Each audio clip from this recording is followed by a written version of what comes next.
के माध्यम से मैं हरियाणा भर की सभी आंगनवाड़ी में काम करने वाली अपनी बहनों को नमस्कार करता हूं और साथ ही इस सप्ताह भर के हमारे त्योहार उत्सव, दिवाली, उसके बाद भाई दूज और आने वाला कल छठ पूजा का कार्यक्रम, इसकी भी बहुत बहुत बधाई देता हूं।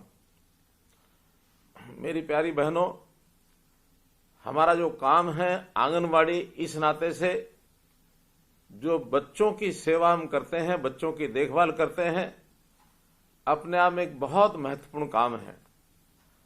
अपने समाज में जो माताएं अपने बच्चों को, कई बार कामकाजी महिलाएं होती हैं, घर पर छोड़ सकती नहीं है, उनकी देखभाल करने वाला भी कभी नहीं होता है कोई। और वैसे भी सरकारी आंकड़ों के हिसाब से जो बच्चे हैं, खास करके 6 वर्ष से कम आयु के, उनका कई बार स्वास्थ्य की दृष्टि से, सुरक्षा की दृष्टि से, न्यूट्रिशन की दृष्टि से बहुत ध्यान रखना होता है। इसीलिए भारत सरकार की योजना, जिसमें आंगनवाड़ी का एक प्रारूप ये बनाया गया, जिस आंगनवाड़ी की देखरेख करने के लिए वहां एक आंगनवाड़ी कार्यकर्ता और एक सहायक और उन सबको सुपरवाइजर के नाते देखरेख करने वाली हमारी बहनें, एक बहुत बड़ा जाल देश भर में ये फैला हुआ है। अपने प्रदेश में भी 25,000 से ऊपर ये आंगनवाड़ी इस समय काम कर रही हैं। इन आंगनवाड़ियों में कहने को तो ये आंगन है, लेकिन इसका महत्व एक माँ समझ सकती है कि माँ बच्चे को प्रारंभ में पालती है और पालने के साथ साथ जैसे ही 1-2 वर्ष का होता है तो वो पहले रेंगने लगता है और बाद में आंगन में जाकर के खेलने लगता है। आंगन का महत्व उस बच्चे के लिए बहुत महत्वपूर्ण होता है, जिसको सीमाओं में भी रखना होता है, उसका पालना पोसना भी होता है और उसकी पूरी सुरक्षा भी करनी होती है। तो इसी प्रकार से हमारा जो परिसर है आंगनवाड़ी, इसमें उस गांव के, उस मोहल्ले के जो छोटे बच्चे 3 वर्ष से 6 वर्ष तक के, वो हमारे आंगनवाड़ी में आते हैं और उन आंगनवाड़ी के अंदर उनकी देखरेख हम भी एक ममता के साथ, प्यार के साथ वैसा ही करती हैं जैसी एक माँ अपने बच्चे के लिए करती है। एक संवेदनशील बहन इन बच्चों का किस प्रकार से ध्यान रखती है, वो एक माँ ही समझ सकती है। तो इसीलिए इस व्यवस्था में सभी बहनों को ही लगाया गया है ताकि बहनें अच्छी प्रकार से इसकी देखभाल कर सकें। अगर माँ के बाद बच्चे के पालने में किसी का अगर रोल आता है तो आपका आता है। एक बड़ी बात, आखिर आंगनवाड़ी सभी सरकारी व्यवस्थाओं में चलती है और सामान्यतः समाज में देखा गया है कि इन सरकारी व्यवस्थाओं पर लोगों का विश्वास नहीं होता। लेकिन आपके ऊपर कितना विश्वास है कि एक बच्चा जो माँ का एक जिगर का टुकड़ा होता है और उस बच्चे की पूरी भरोसा करके आपके जिम्मे छोड़ करके जाती हैं कि आप सुबह से सायंकाल तक उस बच्चे का ध्यान रखेंगी। तो एक बहुत बड़ा एक विश्वास का, एक बहुत बड़ा एक भरोसे का ये काम आप कर रही हैं। बहुत सराहनीय ये काम है। अब इस काम में कितनी कठिनाइयां आती होंगी, मैं तो एक उदाहरण के साथ आपके सामने ये विषय रख सकता हूं।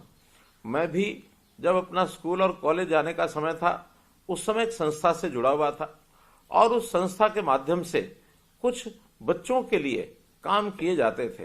तो एक उस संस्था के माध्यम से बहुत बड़ा शिशु संगम ये लगाया गया और हम चूंकि संस्था के कार्यकर्ता थे तो हमको उस शिशु संगम में व्यवस्था का काम दिया गया और वो बच्चे, छोटे बच्चे 5 साल से 8 साल 9 साल तक के, उसमें 3 दिन तक व्यवस्था में रहने के बाद पता लगा कि बच्चों की कितनी कठिनाइयां होती हैं। बच्चे कई बार वहीं गंदगी कर देते हैं, बच्चे कई बार रोने लग जाते हैं, बच्चे को छोटी मोटी तकलीफ हो जाती है, तो कैसे उनके कपड़ों को भी साफ करना, समय पर उनको जो आवश्यकता चीज की होती है उसको देना, पिलाना। अब ये एक कठिन काम जो आज से लगभग मैं कह सकता हूं कि 50 साल पहले जिसका अनुभव मैंने किया था कि उन छोटे छोटे बच्चों की 3 दिन तक की जो सेवा की, उन बच्चों की आयु तो 5 से 8 वर्ष थी, लेकिन आप तो 3 और 6 वर्ष के बीच के बच्चों का ध्यान रखती हैं। बहुत ही ये सराहनीय काम है उन बच्चों को संभाल कर रखना। जिस भवन में हम उन बच्चों को रखते हैं, अर्थात जो आंगनवाड़ी होती है, वहां भी एक सुरक्षित भवन उसकी आवश्यकता होती है। कभी कभी तो उसके अभाव में हम लोग काम करते हैं, कभी उसकी छत खराब होती है, कभी वहां लाइट नहीं है, तो कभी वहां प्रकाश की व्यवस्था, कभी पानी की व्यवस्था नहीं है, कभी वहां शौचालय नहीं है। हालांकि सरकार की ओर से इन सब चीजों का ध्यान रखा जाता है, फिर भी हजारों की संख्या में आंगनवाड़ियां, कहीं ना कहीं तकलीफ तो आपको जरूर आती है, फिर भी उसमें से आप रास्ता निकालते हैं। तो निश्चित रूप से ये जो बचपन को संभालने वाली और तराशने वाली आंगनवाड़ी कार्यकर्ता, इनसे आज मैं बात कर रहा हूं, मुझे बहुत प्रसन्नता हो रही है और आपका मैं अभिनंदन करता हूं। वैसे बच्चों के बारे में अगर विचार करें तो एक बच्चा आज का बच्चा है, कल का वो एक नागरिक है, हमारे भविष्य का वो एक नागरिक, देश को कहीं भी आगे बढ़ाने वाला, समाज को कहीं आगे बढ़ाने वाला। बचपन में कुछ नहीं पता होता, लेकिन बचपन में जैसी उसकी परवरिश हो जाए, जैसे उसको संस्कार मिल जाए, जैसा उसका ज्ञानवर्धन हो जाए, जैसा उसका शरीर बलशाली हो जाए, तो वही बच्चा आगे चल करके एक अच्छा नागरिक बनता है। तो अच्छा नागरिक बनने के लिए नींव मजबूत होनी चाहिए, और उस नींव को मजबूत करने के लिए आप जो उनका काम कर रहे हैं बहुत ही सराहनीय है। उनके पोषण की आप व्यवस्था करते हैं। इस पोषण व्यवस्था के लिए भारत के प्रधानमंत्री जी ने जो पोषण अभियान चलाया, उस पोषण अभियान चलाने के अंदर बहुत सा सामान वो आपको दिया जाता है, ताकि आप बच्चों को पका करके उस सामान को खिलाएं। जो बच्चे आते नहीं है, घर पर रहते हैं, उनके घर पर उस भोजन को आप पहुंचाते हैं, और उस पोषण के व्यवहार के साथ साथ उनका सारा एक प्रकार से बच्चे का नाप तोल, उसका कद कितना हो गया, उसका वेट कितना हो गया, फिर उसको टीकाकरण भी किया जाता है, ताकि उसको कोई प्रारंभिक जो बीमारियां लगने वाली हैं वो बीमारी भी न लगे। इस काम को भी आपको लगातार जो है उनके लिए वो करना पड़ता है। बच्चों को सफाई, ये सफाई सिखाने का काम, ये भी आखिर उन बच्चों के लिए करना पड़ता है, और बच्चे सफाई कैसे रखें ये भी सिखाना पड़ता है। क्योंकि बचपन में जो आदत, जो संस्कार बालक की हो जाए, जीवन भर वही रहता है। जापान के विद्यालय का मैं आपको उदाहरण देता हूं। जापान में जब भी बच्चा अपने प्राथमिक शिक्षा ग्रहण करने के लिए ऐसे शिशु वाटिका में जाता है, तो वहां सबसे पहले जहां वो बैठता है, वहां उसके आसपास जगह साफ है कि नहीं है, जिस बैग को वो लेकर के वहां जाता है, उस बैग साफ है कि नहीं है, वहां जहां बैठता वहां का फर्श और दीवारें साफ है कि नहीं है, उसको पहले चेक करने के लिए लगाते हैं। अगर ज्यादा स्वच्छता यानी अस्वच्छता है, गंदगी है, तो वहां के कर्मचारी साफ करते हैं। लेकिन अगर छोटी मोटी व्यवस्था है, उन बच्चों को ही कहा जाता है कि बेटे अपने आसपास की जगह को साफ रखिए। अब ये कोई काम नहीं होता, लेकिन एक संस्कार होता है कि बच्चों को स्वच्छता कैसे रखनी है। बच्चा अपना नाखून काटता कि नहीं काटता है, बच्चा कपड़ा पहन के आया है तो वो साफ है कि नहीं है। उनके माता पिता को हम बुलाते हैं, बताते हैं कि आपके बच्चे को साफ रखना है, तो घर से सफाई करके उसको साफ तैयारी करके भेजिए।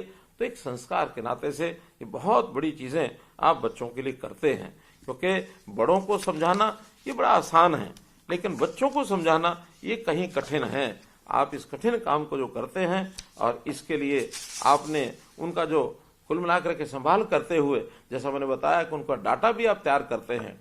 अभी तक डाटा हम अपने रजिस्टर पर ये रखते रहे हैं, लेकिन अब आपको मोबाइल के साथ ऐप भी दी गई है कि आप उस डाटा को अपडेट करिए, और हर दिन अपडेट करेंगे तो उसका डाटा एक सर्वर में जाकर के और एक प्रकार से जानकारी सबको मिलती रहेगी, और एक प्रगति कैसी हो रही है इसका भी हम ध्यान रखेंगे।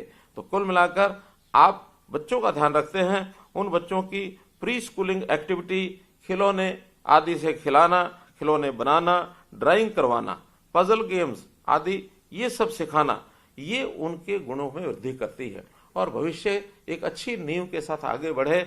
तो आप जैसा बच्चों का ध्यान रखते हैं, निश्चित रूप से सरकार वो भी आपका ध्यान रखती है। आपकी भी कोई कठिनाई हो उसको सरकार निश्चित रूप से और ठीक करती है।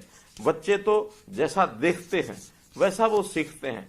एक बार एक कहानी के माध्यम से अगर इस बात को समझना हो, तो एक माता पिता अपने बच्चे को बैठे हुए ड्राइंग बनाते हुए देख रहे थे, और बच्चा एक कागज लेकर के अपनी जगह बैठे एक पेंसिल से कागज के ऊपर ड्राइंग बना रहा था। सेंटर में, कागज के सेंटर में वो बड़े बड़े डिब्बे, एक डिब्बे के साथ दूसरा, दूसरे का तीसरा, तीसरे का चौथा, ऐसे वो डिब्बे बना रहा था, और डिब्बों में भी लाइनें खींच रहा था। बाद में थोड़ी देर बाद उस बच्चे ने उसी कागज के कोने पर छोटे छोटे डिब्बे बनाने शुरू किए, और वैसी भी उस पर लाइनें खींच दी। माता पिता बड़ा खुश हो रहे थे कि देखो हमारा बेटा छोटी आयु में भी कितनी अच्छी ड्राइंग ये कर रहा है। जब पिताजी ने पूछा, बेटे ये ड्राइंग बनाई है, ये डिब्बे बनाए हैं, क्या बनाए हैं? कहने लगे, पापा पापा जब मैं बड़ा हो जाऊंगा तो मैं बड़ा होकर के एक बहुत बड़ा मकान बनाऊंगा, और ये जो मैं बड़े बड़े डिब्बे बना रहा हूं ये बड़े बड़े कमरे होंगे, और इन कमरों में एक मेरा सोने का कमरा होगा, एक बच्चों के पढ़ने का कमरा होगा, एक जो अतिथि आते हैं अतिथि कक्ष होगा, ड्राइंग रूम होगा। इस प्रकार से सारे उसने कमरे बना करके डिब्बों के माध्यम से बताया। पिताजी ने पूछा कि ये कोने में ये जो छोटे छोटे डिब्बे बनाए ये क्या है? तो उन्होंने कहा कि पापा पापा जब मैं बड़ा हो जाऊंगा तो आप बूढ़े हो जाएंगे, आप और माताजी जब बूढ़े हो जाएंगे तो इन छोटे कमरों में रहेंगे। पिताजी बड़े हैरान हुए कि बेटा हमारे लिए छोटे कमरे क्यों? उनका देखिए, अब आप बड़े मकान में रहते हैं और आपके मम्मी पापा जो मेरे दादा दादी हैं वो मकान के कोने में छोटे छोटे कमरों में ही तो रहते हैं। जब वो छोटे छोटे कमरों में रहते हैं तो जब आप बूढ़े हो जाएंगे तो आप भी उन छोटे कमरों में रहेंगे। देखिए किस प्रकार से बच्चे ने अपने उस व्यवहार को, माता पिता के व्यवहार को कैसे परखा, कैसे जाना, जो उसके मन में बैठा वही उसने बोलना शुरू कर दिया। तो अर्थात बच्चे जो होते हैं ये कोरी स्लेट होते हैं। बच्चों को तो जैसा देखेंगे, जैसा आप सिखाएंगे वही बच्चे सीखते चले जाएंगे। हमने बचपन में गाना सुना था, बच्चे मन के सच्चे सबकी आंख के तारे।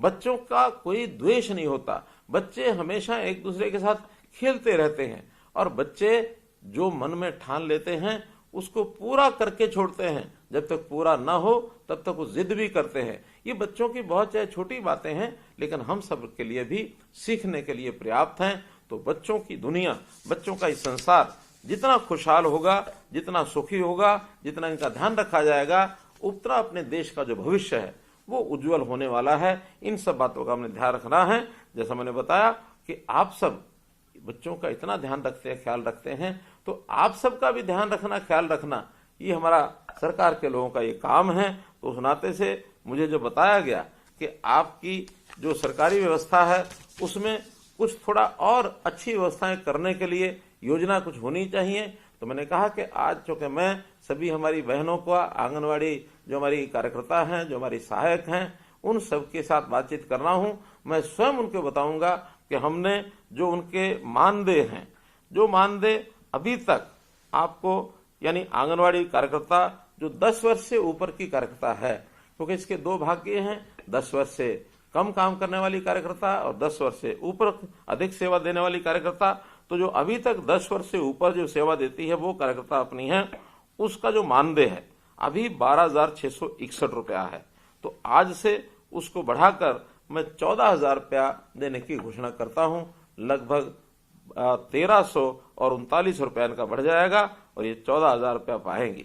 इसी प्रकार जो 10 वर्ष से कम काम की जो सेवा जिनकी हुई है, या फिर जिनको मिनी आंगनवाड़ी कार्यकर्ता हम कहते हैं, तो मिनी आंगनवाड़ी कार्यकर्ता और 10 वर्ष से कम काम करने वाली ऐसी हमारी जो कार्यकर्ता हैं, इनका अभी तक का मानदेय है 11,401। इसको बढ़ा करके 12,500 रुपया आज से किया जाता है। इनकी वृद्धि भी लगभग 1,100 रुपया महीने की ये की जाती है। इसी प्रकार आंगनवाड़ी जो हेल्पर हैं, इन आंगनवाड़ी हेल्पर्स का अभी तक का मानदेय है 6,781। इसको भी बढ़ा करके 7,500 रुपया किया जाता है, अर्थात 719 रुपये की वृद्धि इसमें भी की जाती है। ये जितना भी मानदेय दिया जाता है ये भारत सरकार और हरियाणा सरकार का जो एक मिला करके, और ये मानधन 60% और 40% के शेयर में दिया जाता है। कई बार ऐसा भी ध्यान में आता है कि जितना आपको दिया जाता है उसमें जो भारत सरकार का 40% का हिस्सा है वो काफी कम रहता है, लेकिन उसकी पूर्ति हमेशा हरियाणा सरकार करती है। तो इसलिए इसमें भी अभी भारत सरकार का हिस्सा तो बहुत कम है, लेकिन फिर भी उनके जो 60% का शेयर है वो हरियाणा सरकार लगातार देती रहेगी। कभी भी भारत सरकार से का 60% में कमी रहेगी तो हरियाणा सरकार देती रहेगी, और अपना 40% हरियाणा सरकार तो हमेशा देती ही है। ये भी आपकी जानकारी के लिए मैं बताना चाहूंगा।